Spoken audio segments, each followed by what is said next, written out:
Hello everyone, welcome to my class. We'll continue today's session of this chapter. The process of lawmaking in India, it has been broadly divided into three stages or the three phases.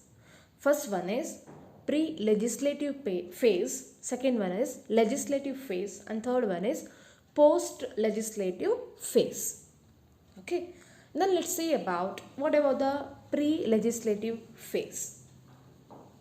So in the pre-legislative phase, which comprises identification of need for a new law or an amendment to an existing legislation, drafting of proposal law, seeking inputs or comments from different ministries and public, revision of the draft bill to incorporate such inputs and getting the same vetted by the law ministry. So this is for the pre-legislative phase or the stage. Okay, once again see, so what are the components which included in the pre-legislative phase? That is identification of need for new law, means why the new law is required. Okay, that is what identification, or amendment to an existing legislation, or what are the changes, amendment. So what are the existed legislation, so which are the amendment is required, that is. And third one, drafting of the proposed law. Okay, so for the proposed law, so which what is the drafting here, so which drafting it's required, that one. Next, seeking inputs or comments from different ministries and publics. Next, collecting the what opinion, okay, that is, or the inputs from the different ministries and also the public. And revision of a draft bill, okay, revising the draft bill to incorporate such inputs and getting the same vetted by the law ministry. So this is what the pre-legislative phase, and it is then afterwards presented to the cabinet for approval. Means once the inputs what observed in the pre-legislative phase, next it is presented in the cabinet for approval. Now the proposed legislation is brought to the parliament and it is referred as standing committee. Okay, now the proposed legislation, it will brought to the parliament and that is called as standing committee. Okay, after the cabinet approves the bill, now it is introduced in the parliament. Okay, as you know that pre-legislative process, and afterwards it presented in front of cabinet, and once the cabinet approves the bill, then it will be introduced in the parliament.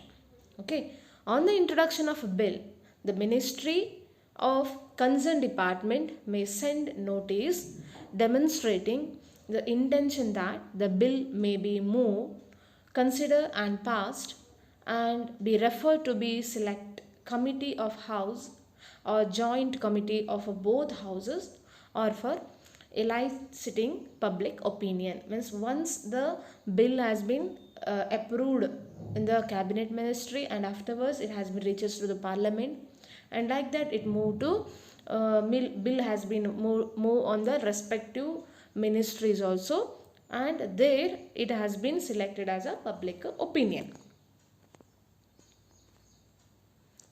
The house votes on the bill with amendments if any, and if the bill is passed in one house and then it is sent to the other house. Okay, now the house votes what, bill with the amendments.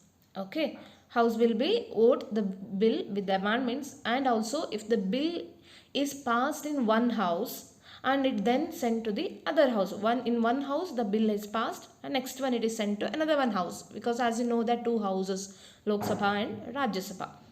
And once the bill is passed by both the houses, now a copy of bill is sent to legislative department of Ministry of Law and Justice for scrutiny.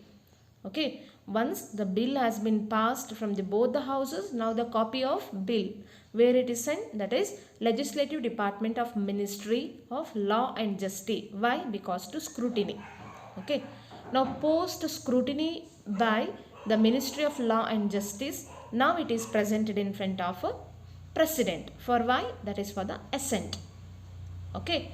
Now the president has the right to seek information, collect information and clarification about the bill, and may also return it into the parliament for reconsideration.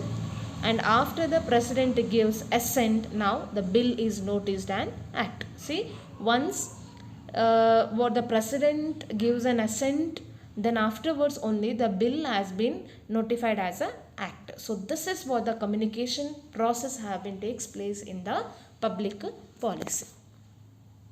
These communication and feedbacks now interact in a number of ways. So policy making is a dynamic process. Okay. Public policy in almost all cases lays down general directives rather than detailed instructions on the main lines of action to be followed. After main lines of actions are decided upon and detailed sub-policies that translate the general theory into more concrete terms are usually needed to execute it.